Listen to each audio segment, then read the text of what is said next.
வணக்கம் மக்களே, welcome back to நேற்று இன்று நாளை. இன்னைக்கு நம்ம சேனல்ல நம்ம வாழைப்பூ தொக்கு ரெசிபி தான் பார்க்க போறோம். இதை நான் எப்படி பண்ணுங்கிறத பார்க்கறதுக்கு முன்னாடி நம்ம சேனலுக்கு நீங்க ஃபர்ஸ்ட் டைமா வரீங்கன்னா மறக்காம சப்ஸ்கிரைப் பண்ணுங்க. இந்த வீடியோ உங்களுக்கு பிடிச்சிருந்தா உங்க ஃப்ரெண்ட்ஸ் கூடவும் ஷேர் பண்ணுங்க. இந்த தொக்கு பார்த்தீங்கன்னா நீங்க நல்லா வரவரன்னு வெடிச்ச சாதத்துல கொஞ்சமா நல்லெண்ணெய் இந்த தொக்கையும் சேர்த்துட்டு நல்லா பிசைஞ்சு சாப்பிட்டீங்கன்னா அவ்வளோ நல்லா இருக்கும். தொட்டுக்கிறதுக்கு ஒரு காய் இல்லைன்னா அப்பளம் இருந்தா போதும்.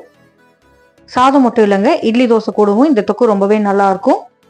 நிறைய வாழைப்பூ சேர்த்து பண்றதுனால இந்த தொக்கு ரொம்பவே ஹெல்த்தி தான். வாழைப்பூ சாப்பிட மாட்டேன்னு இருக்கிறவங்களுக்கு கூட இந்த மாதிரி தொக்கு பண்ணி கொடுத்தீங்கன்னா சாப்பிடுவாங்க. டெய்லி சாம்பார் காரக்குழம்புன்னு சாப்பிடும்போது ஒரு நாள் சேஞ்சுக்கு இந்த மாதிரி தொக்கு பண்ணி சாதத்துல பிசைஞ்சு சாப்பிட்றதுக்கு ரொம்பவே நல்லா இருக்கும். இந்த தொக்கு பண்றது ரொம்ப ஈஸி தான். கஷ்டமான வேலைன்னு பார்த்தீங்கன்னா வாழைப்பூ கிளீன் பண்றது தான். வாழைப்பூலேருந்து ஒரு ஃப்ளாரெட்டா நீங்க எடுத்துட்டு நடுவில் இருக்கிற அந்த நிரம்பியும் நீக்கிடணும். கீழே அந்த பிளாஸ்டிக் மாதிரி தெரியுது இல்லையா, அதையுமே நீங்க நீக்கிடணும். மஞ்சப்பொடி தண்ணி இல்லைன்னா தயிர் போட்டு கொஞ்சம் தண்ணியில் நினைச்சு வச்சிங்கன்னா வாழைப்பூ உங்களுக்கு கருக்காம இருக்கும். தொக்கு பண்ணுறதுக்கு சில பல சாமான்களை வறுத்துக்கு போகிறோம். அது கடாயில் 1 டீஸ்பூன் எண்ணெய் சேர்த்துக்கோங்க. எண்ணெய் சூடானதும் 1 டீஸ்பூன் அளவுக்கு மல்லி விதைகள், 1/2 டீஸ்பூன் ஜீரகம், கொஞ்சமாக வெந்தயம் சேர்த்துக்கலாம். அதாவது ஒரு சிட்டிகை அளவுக்கு இருந்தால் போதும். இதெல்லாம் லைட்டாக வறுபடட்டும். வறுக்கும் போதே உங்களுக்கு வாசனை வர ஆரம்பிச்சிடும். அந்த மாதிரி வாசனை வந்ததுக்கு அப்புறமா 2லேருந்து 3 காஷ்மீரி சிவப்பு மிளகாய் சேர்த்துக்கலாம். இது கூடவே நான் ஒரு கைப்பிடி அளவுக்கு சின்ன வெங்காயம் சேர்த்துக்கிறேன். சின்ன வெங்காயத்தையுமே இந்த எண்ணெயிலேயே நம்ம வறுத்துக்க போகிறோம். நம்ம ஒரு பேஸ்ட் அரைச்சு அந்த பேஸ்ட் அதுக்கப்புறமா எண்ணெயில் வதக்கணும்னா நம்மளுக்கு தொக்கு ரெடி ஆகிடுங்க. அவ்வளோ ஈஸி. சின்ன வெங்காயம் கூடவே ஒரு பெரிய வெங்காயத்தை நான் நீளமாக நறுக்கி சேர்த்துக்கிறேன். கைவிடாமல் ஸ்லோ டு மீடியம் ஃப்ளேமில் வச்சுட்டு நீங்கள் வதக்கிட்டே இருந்தாலே உங்களுக்கு வெங்காயம் வெந்துடும். ஓரளவுக்கு வெங்காயம் கலர் மாறினதுக்கு அப்புறமா நம்ம ஆஞ்சி வச்சிருக்கிற வாழைப்பூ சேர்த்துக்கலாம். நான் ஒரு முழு பூவை இதில் சேர்த்துக்கிறேன். வாழைப்பூ நல்லா க்ளீன் பண்ணதுக்கு அப்புறம் தான் நீங்கள் வாஷ் பண்ணிட்டு சேர்த்துக்கணும். ஆஞ்சி வச்சிருந்த வாழைப்பூலாம் சேர்த்துட்டு நல்லா கலந்து விட்டுருங்க. வாழைப்பூ பொறுத்த வரைக்கும் வயிற்று புண்ணுக்கெல்லாம் ரொம்பவே நல்லது. ஈஸியாக கொஞ்சம் விலை கம்மியாக கிடைக்கிறதுனால நம்ம நிறைய அதை மதிக்கிறது இல்லை. ஆனால் பெனிஃபிட்ஸ்னு பார்த்தீங்கன்னா எக்கச்சக்கமாக இருக்குது. வெறும் வாழைப்பூ மட்டும் நம்ம சேர்த்து பண்ணோன்னா ஒரு துவர்ப்பு மாதிரி வரும். ஸோ அதை பேலன்ஸ் பண்ணுறதுக்காக நான் இதில் தக்காளி சேர்த்துக்க போகிறேன்.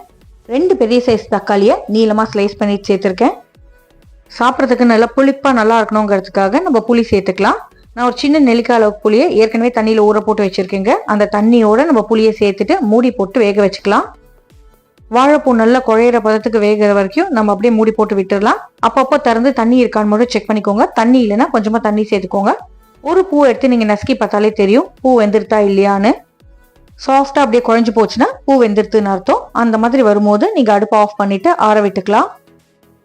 என்னோட வாழைப்பூ இப்போ நல்லா வெந்துருத்து. கையில் நசுக்கி பார்க்கும் போதே தெரியுது. அதனால நான் அடுப்பை ஆஃப் பண்ணிவிட்டு ஆற விட்டுக்கு போகிறேன்.